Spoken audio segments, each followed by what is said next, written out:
അപ്പോൾ നീണ്ട 72 ദിവസത്തെ കാത്തിരിപ്പിന് ശേഷം, കാത്തിരിപ്പ് എന്ന് പറഞ്ഞു കഴിഞ്ഞാൽ അർജുന്റെ വീട്ടുകാരും അതുപോലെ ഈ ലോറി ആ പുഴയിൽ നിന്നും, ഗംഗാവലി പുഴയിൽ നിന്നും കരയ്ക്ക് കയറ്റാൻ നിയോഗിക്കപ്പെട്ട ദൗത്യ സംഘം, അവർക്ക് എന്തായാലും ഈ ലോറിയും അല്ലെങ്കിൽ അർജുനെയും അവിടുന്ന് കണ്ടുപിടിച്ചേ പറ്റത്തുള്ളൂ. അതുകൊണ്ടാണ് ഈ കാത്തിരിപ്പിന് ശേഷം എന്ന് പറഞ്ഞത്. അപ്പൊ കാത്തിരുന്ന അവരാണല്ലോ, അല്ലാതെ വേറെ ആരും അതിനുവേണ്ടി കാത്തിരുന്നു എന്ന് എനിക്ക് തോന്നുന്നില്ല. കാരണം അർജുന്റെ സംഭവത്തിന് ശേഷം നമ്മുടെ വയനാട് ദുരന്തവും കാര്യങ്ങളൊക്കെ ഉണ്ടായി. അതിനുശേഷം വന്നത് കേരളത്തിലെ ദേശീയോത്സവമായ ഓണമാണ്.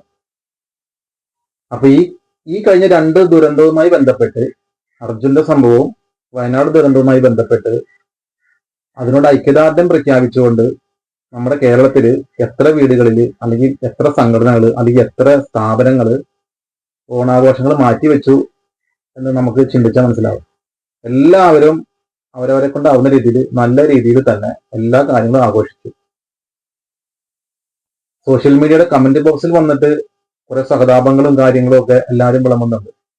ഈ വിളമ്പുന്നവര് ആരെങ്കിലും ഇവരോടുള്ള സ്നേഹത്തിന്റെ പേരിൽ, വയനാട് ദുരന്തമായിക്കൊള്ളട്ടെ അല്ലെങ്കിൽ അർജുനോടുള്ള സ്നേഹത്തിന്റെ പേരിൽ ആയിക്കൊള്ളട്ടെ, എന്തായാലും ഞങ്ങൾ ഈ വർഷം ഓണം ആഘോഷിക്കുന്നില്ല, അവരുടെ ദുഃഖത്തിൽ പങ്കുചേരുകയാണ് എന്ന് പറഞ്ഞ് എത്ര പേരുണ്ടെന്ന് ആത്മാർത്ഥമായി അവനോട് ചോദിച്ചാൽ മനസ്സിലാവും.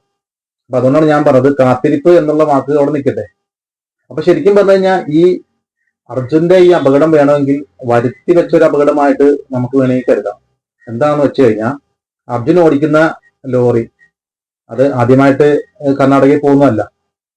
ദീർഘദൂര യാത്രകൾ ചെയ്യുന്ന അല്ലെങ്കിൽ ദീർഘദൂര യാത്രകൾക്ക് ഇതുപോലെ തടിയോ അല്ലെങ്കിൽ മറ്റെന്തുമായിക്കൊള്ളട്ടെ ഉപയോഗിക്കുന്ന വണ്ടിയാണ്.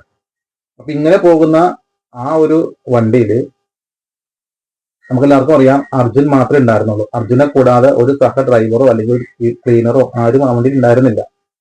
അപ്പൊ ശരിക്കും ഈ അപകടം ഉണ്ടാവാനുള്ള ഒരു കാരണം അല്ലെങ്കിൽ ഒരു സാധ്യത എന്ന് പറഞ്ഞത്, ആ മലയുടെ അടിവാരത്ത് അർജുൻ ലോറി ഇട്ട് ഉറങ്ങാൻ കിടന്നു.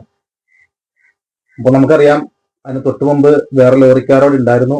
അവര് പോകാൻ നേരത്ത് അർജുനെ വിളിച്ചു. അപ്പൊ അർജുൻ മയങ്ങിയിട്ട് വരാം എന്ന് പറഞ്ഞിട്ടാണ് അവിടെ കിടന്നതെന്നത്. അപ്പൊ ആ വണ്ടിയില്, അർജുൻ ഓടിച്ച ആ വണ്ടിയില് മറ്റൊരു ഡ്രൈവർ ഉണ്ടായിരുന്നെങ്കിൽ, അല്ലെങ്കിൽ ഒരു സഹ ഡ്രൈവർ ഉണ്ടായിരുന്നെങ്കിൽ അർജുൻ ആ വണ്ടി അവിടെ നിർത്തിയിട്ട് വിശ്രമിക്കില്ലായിരുന്നു. അർജുൻ വിശ്രമിക്കുകയാണെങ്കിൽ തന്നെ മറ്റേ കൂടുതലുള്ള ഡ്രൈവർക്ക് വണ്ടി ഓടിക്കാമായിരുന്നു. അപ്പൊ ഇങ്ങനെയുള്ള സാഹചര്യങ്ങളിൽ ഈ ദീർഘദൂര യാത്രകൾ പോകുമ്പോൾ ഒരു ലോറിയിൽ ഡ്രൈവറെ കൂടാതെ ഒരു സഹ ഡ്രൈവറെയും കൂടെ വെക്കേണ്ടത് ലോറി ഉടമസ്ഥന്റെ ഉത്തരവാദിത്തമാണ്.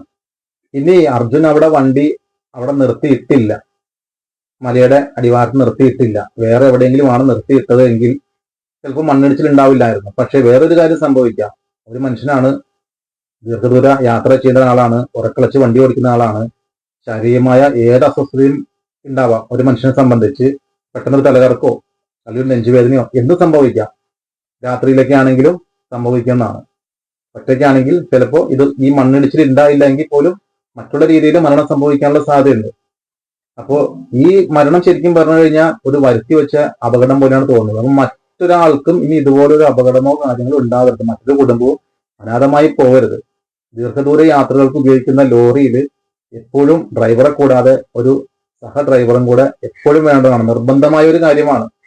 എവിടെയെങ്കിലും വെച്ച് വണ്ടി ഒന്ന് പഞ്ചറാവോ അല്ലെങ്കിൽ ഏത് തരത്തിലുള്ള ഒരു അസ്വസ്ഥതയോ കാര്യങ്ങളോ ഒരു ബുദ്ധിമുട്ടോ ഒരു മനുഷ്യനെ സംബന്ധിച്ച് എപ്പോഴും ഉണ്ടാവും. യന്ത്രമല്ല ഈ വണ്ടി ഓടിക്കുന്നത്, റോബോട്ടല്ല, ഒരു മനുഷ്യൻ തന്നെയാണ്.